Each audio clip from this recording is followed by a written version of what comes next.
To my channel Rama at study friends. आज की इस वीडियो में हम साइंस के कुछ इंपॉर्टेंट क्वेश्चंस को डिस्कस करने वाले हैं जो कि आपके सभी कॉम्पिटिटिव एग्जाम्स के लिए मोस्ट इंपॉर्टेंट है। अगर आप किसी भी एग्जाम की तैयारी कर रहे हैं तो आज का ये क्वेश्चन आपके लिए बहुत ही ज़्यादा इंपॉर्टेंट है और ये सारे क्वेश्चंस आपके ग्रुप डी एग्जाम्स के लिए तो बहुत ही ज़्यादा इंपॉर्टेंट है। तो चलिए शुरू करते हैं।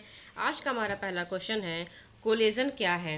रेशेदार प्रोटीन, वसा, उपकला उत्तक या फिर उपरोक्त सभी। क्या है? तो इस क्वेश्चन के लिए जो आपको आंसर याद रखने हैं वो है आपका ऑप्शन ए, रेशेदार प्रोटीन। कोलेजन क्या है? तो कोलेजन रेशेदार प्रोटीन है। नेक्स्ट क्वेश्चन है, चाय की पत्तियों में सबसे महत्वपूर्ण उत्तेजक हैं, मीन्स कि क्या है? कैफीन है, टेनिन है, प्रूसिन है या फिर कोई नहीं। तो जो चाय की पत्तियों में सबसे महत्वपूर्ण उत्तेजक होता है तो ये होता है आपका ऑप्शन ए, कैफीन। आपको कैफीन को याद रखने हैं कि चाय की पत्तियों में सबसे महत्वपूर्ण उत्तेजक क्या है, तो कैफीन है, ये आपको याद रखने हैं। नेक्स्ट क्वेश्चन है, मियोसिस फर्स्ट के दौरान गुणसूत्रों की संख्या होती है, आधी होती है, 3 गुनी होती है, 2 गुनी होती है या फिर 4 गुनी होती है? कितनी होती है? तो मियोसिस फर्स्ट के दौरान गुणसूत्रों की संख्या ऑप्शन ए, आधी होती है। नेक्स्ट है, निम्न हार्मोन में से कौन सा जननांग के संपूर्ण विकास के लिए उत्तरदायी है? प्रोलैक्टिन, रिलैक्सिन, एस्ट्रोजन या फिर वृद्धि हार्मोन? कौन सा है हार्मोन है जो कि जननांग के संपूर्ण विकास के लिए उत्तरदायी होता है? तो इस क्वेश्चन के लिए आपको जो आंसर याद रखने हैं वो है ऑप्शन सी, एस्ट्रोजन। एस्ट्रोजन के कारण जननांग का संपूर्ण विकास होता है। नेक्स्ट क्वेश्चन है, निम्न में से कौन सा पॉलीसेकेराइड का समूह नहीं है? ग्लाइकोजन, कोलेजन, स्टार्च या फिर सेलुलोज? कौन सा है जो कि पॉलीसेकेराइड्स के ग्रुप के अंदर नहीं आता है? तो इस क्वेश्चन के लिए जो आपको आंसर याद रखने हैं वो है आपका option B, collagen. Next question है, कोशिका विभाजन के दौरान पैतृक और मातृ गुणसूत्र सामग्री का आदान प्रदान है। क्या है? क्रॉसिंग ओवर है, द्विपक्षीय गठन है, डायड गठन है या फिर सिनॉप्सिस है? क्या है? तो कोशिका विभाजन के दौरान पैतृक और मातृ गुणसूत्र सामग्री का आदान प्रदान क्रॉसिंग ओवर है। Option A is right answer. आपको इसके लिए ऑप्शन ए याद रखना है, क्रॉसिंग ओवर। नेक्स्ट क्वेश्चन है, अरक्तता के रोगियों में निम्न में से किसकी कमी पाई जाती है? कैल्शियम, मैग्नीशियम, आयोडीन या फिर लोहा? किसकी कमी होती है? तो इस क्वेश्चन के लिए जो आपको आंसर याद रखने हैं वो है आपका ऑप्शन डी, लोहा। अरक्तता के रोगियों में लोहा की कमी पाई जाती है। नेक्स्ट है, वह अधातु जो कमरे के तापमान पर तरल होती है। क्या है? पारा है, ब्रोमीन है, कार्बन है या फिर हीलियम है? क्या है जो कि कमरे के तापमान पर लिक्विड फेस में होती है? तो इस क्वेश्चन के लिए जो आपको आंसर याद रखने हैं वो है आपका option B, bromine. Next question है आपका, सल्फाइड अयस्क अधिक वायु की उपस्थिति में प्रबलता से गर्म करने पर ऑक्साइड में परिवर्तित हो जाता है, मीन्स के ऑक्साइड में कन्वर्ट हो जाता है। तो इस प्रक्रिया को क्या कहा जाता है? स्मेल्टिंग, रोस्टिंग, कैल्सिनेशन या फिर रैफिनिंग? क्या कहा जाता है ये जो प्रोसेस होता है? तो जो सल्फाइड अयस्क अधिक वायु की उपस्थिति में प्रबलता से गर्म करने पर ऑक्साइड में कन्वर्ट हो जाते हैं, तो ये जो प्रोसेस होता है उसे ऑप्शन बी, रोस्टिंग कहा जाता है। इस क्वेश्चन के लिए आपको आंसर याद रखने हैं वो है आपका ऑप्शन बी। नेक्स्ट है, आंख का सफ़ेद भाग क्या कहलाता है? कार्निया, रेटिना, सक्लेरा या फिर कोई नहीं? तो जो हमारे आंखों का जो सफ़ेद पार्ट होता है उसे क्या कहते हैं? तो वो उसे कहते हैं सक्लेरा। Option C, सक्लेरा। वो जो पार्ट होता है जो हमारी आंखों में वाइट कलर का होता है उसे सक्लेरा कहा जाता है। नेक्स्ट है, आनुवंशिकता का नियम किसने दिया है? Gregor Mendel, Otto Horn, Donald Bayer या फिर चार्ल्स डार्विन ने? किसने दिया है? तो इस क्वेश्चन के लिए आपको आंसर याद रखने हैं वो है आपको ऑप्शन ए, ग्रेगर मेंडल ने। ग्रेगर मेंडल ने आनुवंशिकता का नियम दिया है। नेक्स्ट है, कौन सा हार्मोन पत्तियों, फूलों और फलों को अलग करने में मदद करता है? एथिलीन, जिब्रेलिन, साइटोकाइनिन या फिर उपर्युक्त सभी?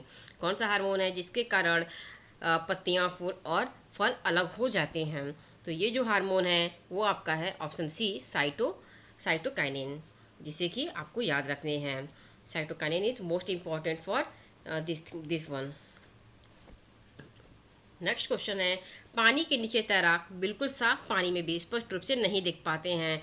जो कि अगर कोई तैराक होते हैं, जो स्विमर होते हैं, वो अगर पानी में स्विमिंग कर रहे हैं और पानी बहुत ही ज़्यादा क्लियर है फिर भी वो सबसे नीचे का जो पार्ट होता है वो उसे क्लियर नहीं देख पाते हैं। क्यों? पानी में प्रकाश का अवशोषण, पानी में प्रकाश का प्रकीर्णन, पानी में प्रकाश की गति में कमी या फिर नेत्र लेंस की फोकस लंबाई में परिवर्तन, क्या होता है इसके लिए रीजन? तो इसके लिए जो आपको आंसर याद रखने हैं वो है आपका ऑप्शन डी, नेत्र लेंस की फोकस लंबाई में परिवर्तन। क्या है, जो पानी के नीचे जो तैराक होते हैं वो पूरे क्लियर रूप से नहीं देख पाते हैं, उसके लिए रीजन क्या होता है, उनके जो नेत्र लेंस होते हैं उसके लिए फोकस लंबाई में चेंजेस होता है। ठीक है, आपको ऑप्शन डी याद रखने हैं। नेक्स्ट क्वेश्चन है, भोजन पाचन के द्वारा आहार नली में किस तरह भोजन जाता है? अंतर्ग्रहण, निष्कासन, आत्मसातकरण या फिर पाचन, किसके कारण जाता है? तो इस क्वेश्चन के लिए जो आपको आंसर याद रखने हैं वो है आपका ऑप्शन ए, अंतर्ग्रहण। नेक्स्ट है, जानवरों में मुंह और पाँव की बीमारियां वर्तमान में दुनिया के कुछ हिस्सों में फैली हुई हैं, जो महामारी के रूप में है, ये किसके कारण होती हैं? बैक्टीरिया, कवक, प्रोटोजोआ या फिर वायरस, किसके कारण होती हैं ये जो महामारी फैल रही है? तो ये होता है ऑप्शन डी, वायरस। ये आपको याद रखने हैं। नेक्स्ट है, रक्त में यूरिया तथा अन्य अपशिष्ट पदार्थों का संचय क्या कहलाता है? क्या कहलाता है? हीमोडायलिसिस, सिस्टाइसिस या फिर यूरेमिया या फिर मूत्र मार्ग शोध, क्या कहलाता है? रक्त में यूरिया तथा अन्य अपशिष्ट पदार्थों का संचय क्या कहलाता है? तो इसके लिए जो आपको आंसर याद रखने हैं वो है आपका ऑप्शन सी, यूरेमिया। नेक्स्ट है, निम्न में से किस मिश्र धातु में एक अधातु इसका एक उदाहरण है? स्टील, पीतल, अमलगम या फिर कांस्य, कौन सा इसका एक उदाहरण है? तो इस क्वेश्चन के लिए जो आपको आंसर याद रखने हैं वो है आपका स्टील। आपको पता होगा कि स्टील में जो कार्बन की मात्रा होती है वो कितनी होती है? 0.5 से 1.5%, और इतने में ही ये काफ़ी ज़्यादा कठोर हो जाता है। नेक्स्ट क्वेश्चन है, निम्न में से कौन सा अम्लीय है? नींबू का रस, टमाटर, दूध या फिर सभी? तो इस क्वेश्चन के लिए जो आपको आंसर याद रखने हैं वो है आपका ऑप्शन डी, सभी।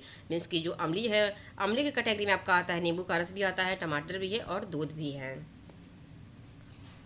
नेक्स्ट है, सोडियम क्लोराइड का पीएच मान कितना होता है? 7 होता है, 7 से अधिक होता है, 7 से कम होता है या फिर 0 होता है? तो इस क्वेश्चन के लिए जो आपको आंसर याद रखने हैं वो है आपका ऑप्शन ए, 7। सोडियम क्लोराइड का जो पीएच मान होता है वो 7 होता है।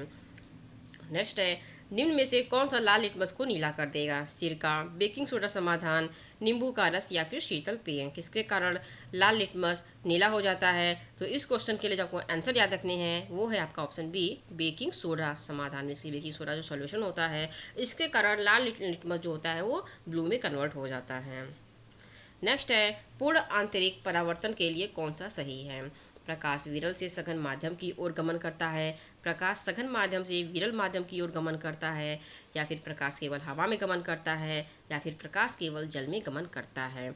तो इस क्वेश्चन के लिए जो आपको आंसर याद रखने हैं वो है आपका ऑप्शन बी, प्रकाश सघन माध्यम से विरल माध्यम की ओर गमन करता है, जो कि पूर्ण आंतरिक परावर्तन के लिए होता है।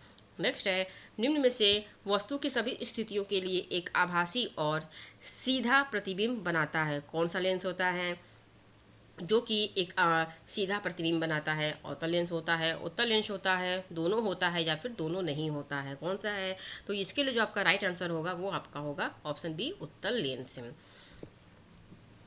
नेक्स्ट है, कार्डियोलॉजी किसके अध्ययन से संबंधित है? मस्तिष्क, हृदय, यकृत या फिर दांत, किसके अध्ययन से संबंधित है? तो ये जो कार्डियोलॉजी है वो हमारे हृदय से संबंधित है, ये इसके हमारे हृदय के अध्ययन से संबंधित है। नेक्स्ट है, कंकाल की मांसपेशियों की अनुमानित संख्या क्या है? 640 है, 206 है, 500 है या फिर 250 है? जो हमारे कंकाल के जो मांसपेशियाँ होती है तो उसकी जो अनुमानित संख्या है वो है आपका option A, 640। Most important question है फ्रेंड्स, आपसे एग्जाम में पूछे जा सकते हैं। नेक्स्ट है, कोशिका के किस हिस्से में आनुवंशिक पदार्थ होते हैं और इसे अक्सर कोशिका का मस्तिष्क कहा जाता है? केंद्रक झिल्ली, राइबोसोम, न्यूक्लियोलस या फिर केंद्रक, कौन सा है? तो इसके लिए जो आपको आंसर याद रखने हैं वो है आपका ऑप्शन डी, केंद्रक। कोशिका के केंद्रक के हिस्से में आनुवंशिक पदार्थ होते हैं और इसे अक्सर कोशिका का मस्तिष्क कहा जाता है, जो कि केंद्रक होते हैं। फ्रेंड्स, आज के लिए बस इतना ही, मिलते हैं अगले वीडियो में। वीडियो अगर अच्छी लगी हो तो चैनल को सब्सक्राइब कर दीजिए, लाइक और शेयर भी कर दीजिए। Thank you.